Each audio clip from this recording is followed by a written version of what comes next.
요한 사도는 하나님의 아들이신 예수님이 이 세상에 오신 것은 하나님께서 이 세상을 심판하려는 것이 아니고 이 세상을 심판해서 구원하고자 하신다고 했습니다.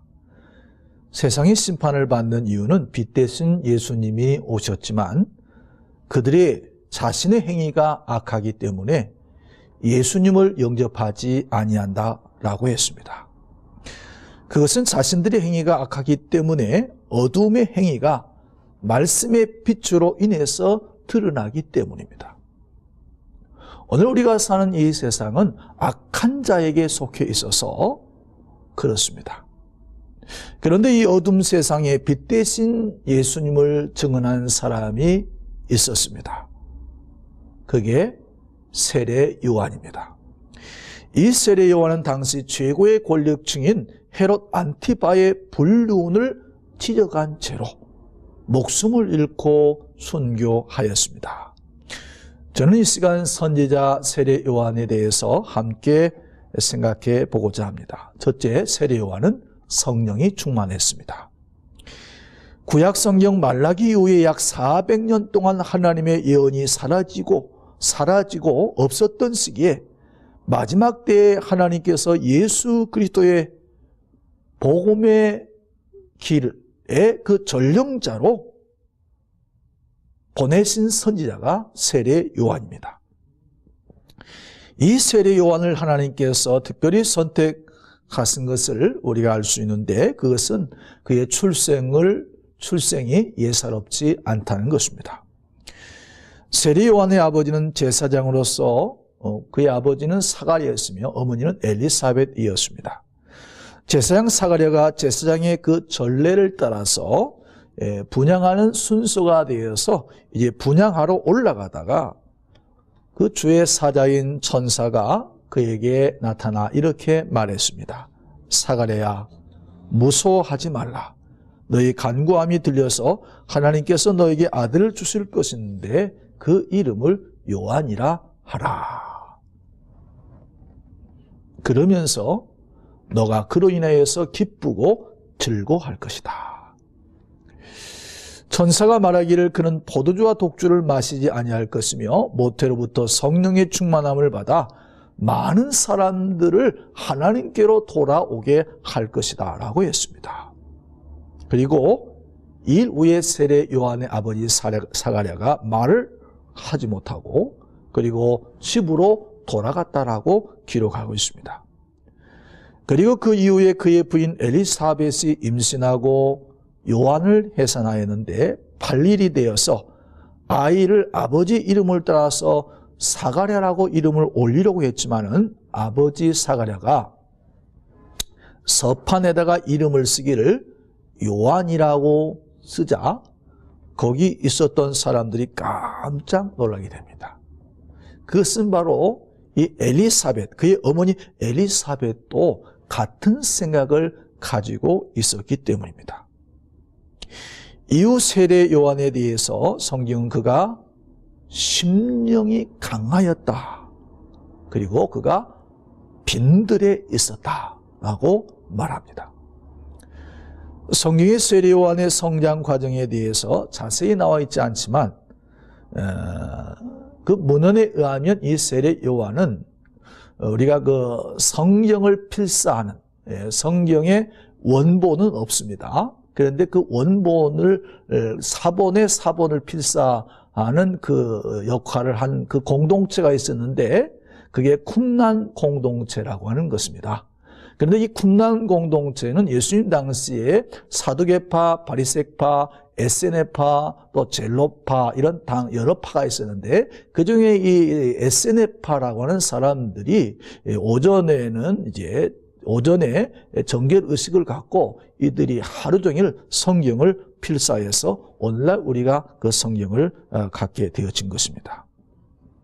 바로 이 세례 요한은 그 쿰란 공동체에 속해 있었다는 것입니다. 광야에서 나타난 이 세례 요한이 어떤 메시지를 전했습니까? 그 당시에 기득권자인 바리새인과 이 사두개인들, 그 당시에 이 바리새인과 사두개인들에 대해서 예수님도 험한 말씀을 하셨죠.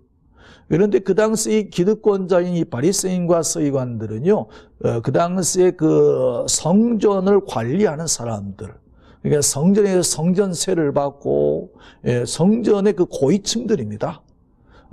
그런 사람들에 대해서 예수님도 그렇게 하셨지만은 이 세례 요한도 그들에게 독사의 자식이라고 이렇게 외쳤습니다. 세례 요한 그들에게 회개에 합당한 열매를 맺으라고 말하시면서 너희들이 아브라함의 자손된 것을 자랑하는데 그거 자랑하지 말라. 하나님은 이 돌들로도 아브라함의 자손되게 할 수 있다 라고 얘기하면서 그들의 자존심을 완전히 짓뭉개 했습니다. 그러면서 이 세례 요한은 이미 하나님의 심판이 가까웠다. 도끼가 이미 나무 뿌리에 놓여있다. 그러니 속히 회개하라. 이렇게 이야기합니다. 세례 요한의 메시지는 회개의 메시지였습니다. 그런데 이 요한의 회개의 메시지를 듣고 예루살렘과 온 유대와 그리고 요단강 사방에서 이 세례 요한의 설교를 듣기 위해서 광야에 모여들기를 시작한 것입니다.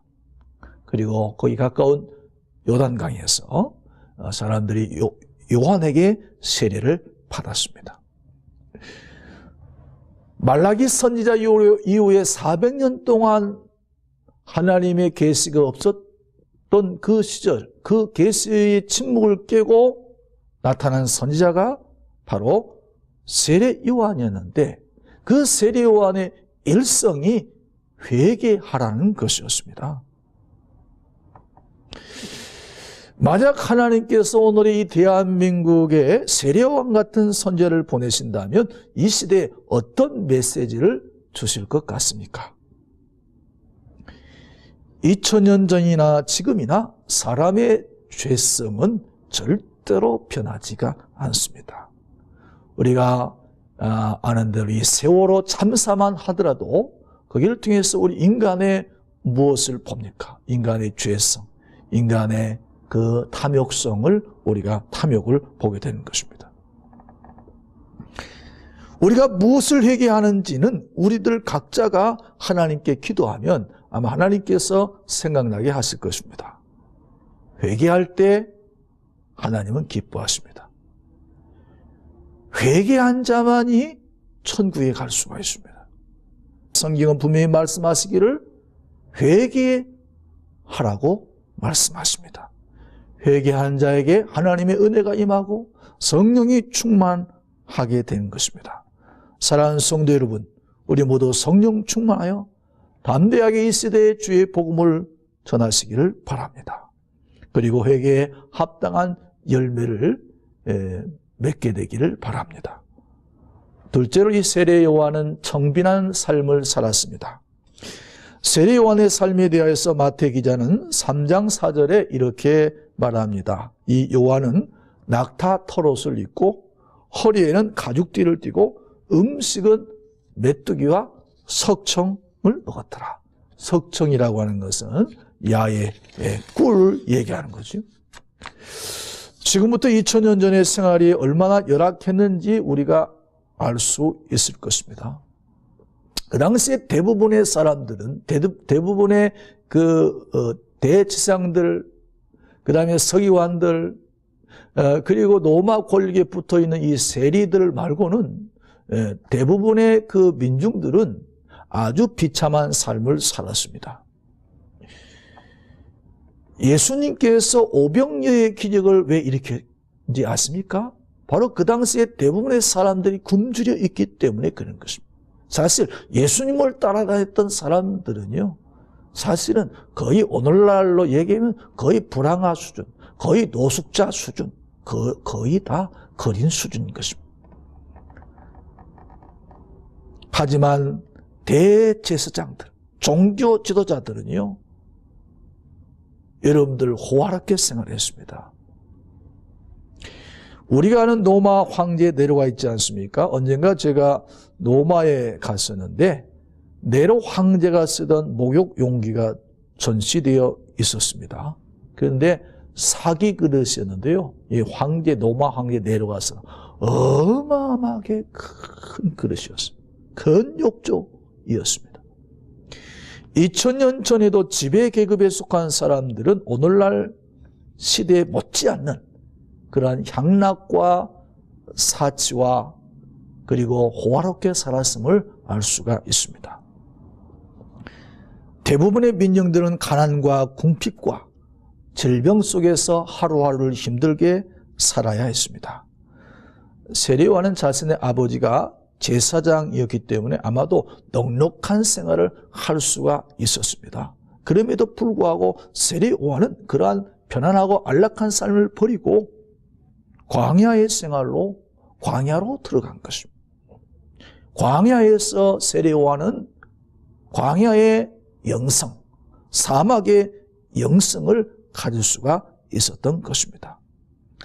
만약에 세례요한이 좋은 집에서 호화롭게 호의호식하면서 여러분들 회개라고 하는 메시지를 전했다면 그 사람들에게 감동을 주지를 못했을 것입니다. 오늘날 한국교회가 비판의 대상이 되는 것은 한국교회가 너무나 물질적으로 부유하기 때문입니다. 물론 이것은 대부분의 미자립교회나 개척교회는 해당되지 않습니다. 하지만 오늘날 세상이 한국교회를 바라보는 시각은 수백억 내지는 수천억을 들여가지고 교회 건축을 하고 과도하게 대출을 받아서 지은 건축으로 인해 교인들은 부담이 되어서 교회를 떠나고 이러한 교회 건축은 교회 세습으로 이어지고 이렇게 무리하게 교회를 짓는 것이 하나님의 뜻이라고 정당화하면서 결국은 그 교회를 사유화해서 자기 자식에 세습화하는 데 문제가 있는 것입니다. 물론 자녀가 뛰어날 수도 있고 또 교회가 원해서 되는 경우도 있습니다. 하지만 대부분의 경우는 교회를 자신의 소유로 하나님의 것이 아닌 자기의 소유로 사유하는 데서 오는 것입니다. 여기에 교회에 문제가 있는 것입니다. 작은 교회일 경우에 그렇게 자식에게 물려주려고 하지 않을 것입니다. 자신의 교회를 물려주는 경우는 대부분 큰 교회, 그리고 큰 교회를 물려줌으로써 거기에 엄청난 물질과 명예와 권력이 함께 따라오기 때문에 종교의 권력화인 것입니다. 자신의 아들을 참목자로 만들려면 오히려 세례요한처럼 자신은 안락한 삶을 포기하고 광야에서 영성을 키우도록 해야 하지 않겠습니까? 오늘날 한국교회가 지탄의 대상이 되는 것은 목회자가 참 영성, 사막의 영성, 수도원의 영성, 청빈의 영성을 소유하지 못하고 세속화되었기 때문인 것입니다.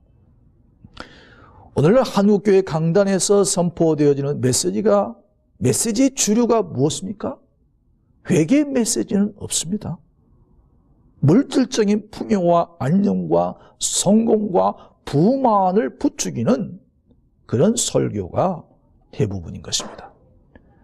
그러다 보니 교인들도 성공만을 위해서 쫓아가다 보니 세속화되어지고 세상 사람들로부터 비난과 멸시와 조롱을 받게 된 것입니다.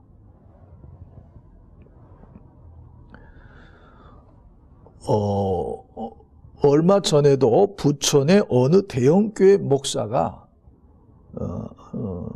작년인가요? 집을 8채를 보유하고 있을 뿐만 아니라 부동산 투기도 하여가지고 재산을 가지고 있다는 내용이 방송이 보도되었습니다. 이런 내용들을 보면 이것은 단순히 물질 때문에 일어난 일인 것입니다. 교회 건축을 하는 과정에서 무리하게 부채를 지고 이 부채를 해결하기 위해서 땅 투기를 하고 이로 인해서 거룩한 교회가 분쟁이 일어나서 이것이 방송을 통해서 세상에 알려주고 그래서 이 사탄이 좋아하는 하나님의 교회가 하나님의 주님의 영광이 훼손되어지는 일들이 한국에서 지금 반복적으로 일어나서 교회의 이미지를 실추시키고 있는 것입니다. 이 모든 일들은 교회의 물질이 넘쳐서 일어나는 부작용이라고 할 수 있습니다. 교회가 목사가 분에 넘치게 살면서 세상에 대해서 선지자적인 역할이나 메시지를 전할 수 없습니다. 만약에 그런 메시지를 전한다면, 그런 생활을 하면서 그런 메시지를 전한다면 그 사람은 이율배반적인 사람인 것입니다. 부유하고 넉넉한 곳에서 사막의 영성을 기대할 수 없습니다. 물론 모든 교회가 목사가 부유해서는 안 된다는 말은 아닙니다. 그러나 목사가 지나칠 정도로 욕심을 부리는 것은 탐욕이며 이것은 죄악입니다. 오늘날 교회가 세상에 영향력을 행사하지 못하는 이유 중에 하나는 교회가 너무나 세속화되었기 때문에, 교회가 너무나 부유하기 때문에 그런 것입니다. 오늘 세례 요한의 영성을 우리가 소유해야 하는 것입니다. 그리스도인들은 청빈한 삶을 살아야 하는 것입니다. 오늘 우리가 너무나 많은 것을 갖고 있지 않습니까? 나누어 주세요. 여러분들 집안에 썩혀두지 마시고, 여러분들 우리가 필요한 사람들에게 내가 가지고 있는 것들, 남는 것들은 다 나누어 주어야 하는 것입니다. 이것이 성경의 메시지인 것입니다. 불필요하고 너무 많은 것들은 다 버리고 나눌 수 있는 그런 영성, 그것이 세례 요한의 영성이고, 우리가 세례 요한처럼 우리가 이 땅에서 그런 영성을 소유하면서 살아갈 때에 세상 사람들이 교회를 바라보고 교회의 소망을 갖게 될 것입니다. 셋째는 자신의 사명과 역할을 아는 사람이었습니다. 오늘 본문 말씀을 보면 예수님께서 세례를 베푸신 것을 볼 수 있습니다. 22절에 그 후에 예수께서 제자들과 유대 땅으로 가서 거기 함께 유하시며 세례를 베푸시더라. 그런데 요한도 살렘 가까운 에논에서 세례를 베풀고 있었습니다. 요한의 제자들이 가만히 보니까 당신의 선생인 세례 요한이, 세례는 원조인데 원조 선생인 세례 요한에게 사람들이 세례받으러 온 게 아니고 갈릴리 나사렛 촌뜨기 출신 이 청년 예수에게 사람들이 더 많이 가더라는 것이, 그 사람에게 세례를 많이 받더라는 것입니다. 이것을 본 요한의 제자들이 세례 요한에게 이렇게 이야기합니다. 선생님한테 세례를 받았던 예수라고 하는 청년에게 사람들이 또 세례를 많이 받아갑니다. 이 말을 들은 세례 요한이 이렇게 말합니다. 27절에 요한이 대답하여 이르되 만일 하늘에서 주신 바 아니면 사람이 아무것도 받을 수 없느니라. 요한도 사람이기 때문에 자신의 인기보다 예수님의 인기가 졌을 때 시기하고 질투할 수 있었겠지만은 요한은 그렇게 하지를 않았습니다. 얼마나 멋있고 여유 있고 하나님의 권위를 인정하는 삶이니까. 세례 요한은 자신의 역할과 사명을 잘 알았습니다. 자신의 사명은 광야에 외치는 자의 소리일 뿐입니다. 그래서 사람들이 예수님께 가는 그것은 바로 하나님께서 그에게 주신 권위다라고 이야기하는 것입니다. 그에게 사람들이 몰려드는 것은 당연하다, 이렇게 이야기하는 것입니다. 오늘 우리에게 이런 여유, 남을 포용하고 남을 인정하는 그런 마음의 여유를 가지고 살면 우리가 사는 이 세상이 좀 더 행복한 세상이 될 것입니다. 세례 요한은 자신의 역할이 무엇인지 분명히 알았습니다. 자신은 메시아, 즉 그리스도가 아니고 그의 앞에 보내심을 받은 자라고 하는 것입니다. 자신은 신랑이 신부를 취하는 것만으로 기뻐하고 즐겁다고 말합니다. 자신의 사명과 역할이 어딘지 분명히 알고 자신은 메시아가 아니고 메시아를 위해서 존재하는 자라고 말하는 것입니다. 즉 자신은 낮추고 예수님을 높이는 것입니다.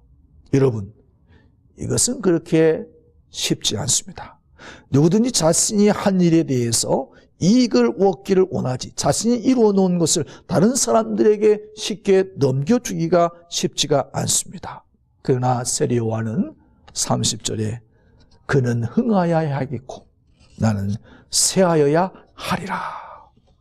자신의 역할은 여기서 끝나고 예수의 역할은 이제부터 시작되는 것이기 때문에 자신은 망해도 예수님은 흥해야 된다고 말하고 있습니다.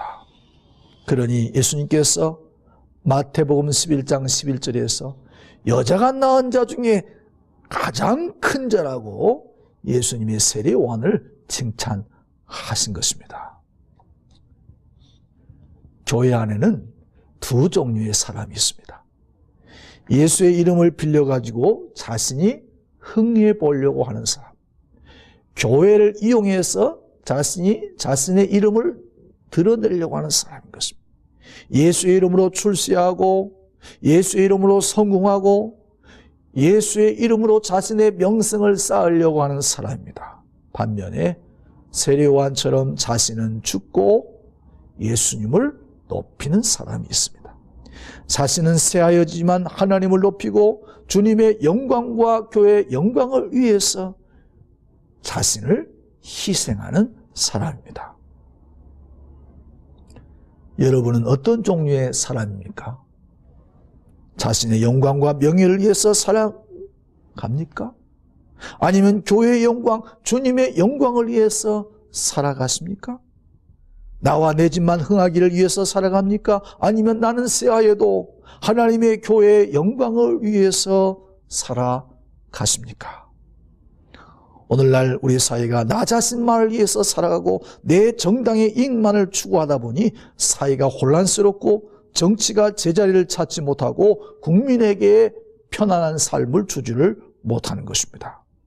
참된 크리스찬이 누구입니까? 나는 쇠하고 주님의 공동체가 흥하여야 한다라고 생각하는 사람입니다. 내 명예나 이익을 잃어도 주님의 영광이나 주님의 명예나 이익을 앞세우는 사람. 하나님의 교회의 영광을 위해서라면, 주님의 영광을 위해서라면 세례 요한처럼 나는 쇠하여고 그는 흥하여야 하리라. 이런 정신으로 살아가는 사람. 그게 크리스찬인 것입니다. 우리가 유명한 사람 가운데 오프라 윈프리라고 하는 미국의 그 방송인이 있죠. 이 사람은 자신의 삶의 모델을 성경에 나오는 모세라고 말했습니다. 자신은 가난함도 부유함도 꿈도 근심도 자신에게 부닥치는 모든 것을 이분은 사명으로 받아들이고 그리고 그녀의 자서전 이것이 사명이다 해서 자신의 인생 철학 4가지를 말했습니다. 첫째, 남보다 더 가졌다는 것은 축복이 아니라 사명이다. 둘째, 남보다 아파하는 것이 있다면 그것은 고통이 아니라 사명이다. 셋째, 남보다 설레는 꿈이 있다면 그것은 망상이 아니라 사명이다. 그리고 마지막으로 넷째, 남보다 부담되는 어떤 것이 있다면 그것은 짐이 아니라 사명이다. 이렇게 말했습니다. 사랑하는 성도 여러분, 오늘 선지자 세례 요한에 대해서 함께 살펴보았습니다. 세례 요한은요, 성령이 충만했습니다. 여러분도 성령 충만하시기 바랍니다. 세례 요한은 제사장의 아들로 태어나서 부유하게 살 수 있음에도 불구하고 그것을 버리고 광야에 들어가서 그는 사막의 영성, 정빈한 삶을 살았습니다. 여러분들 이 땅 사는 동안 너무 욕심 부리지 않기를 바랍니다. 오늘 우리에게 주신 사명에 또 역할에 충실해서 우리 모두 이 시대에 세례 요한의 정신으로 살아갈 수 있기를 주의 이름으로 부탁을 드립니다.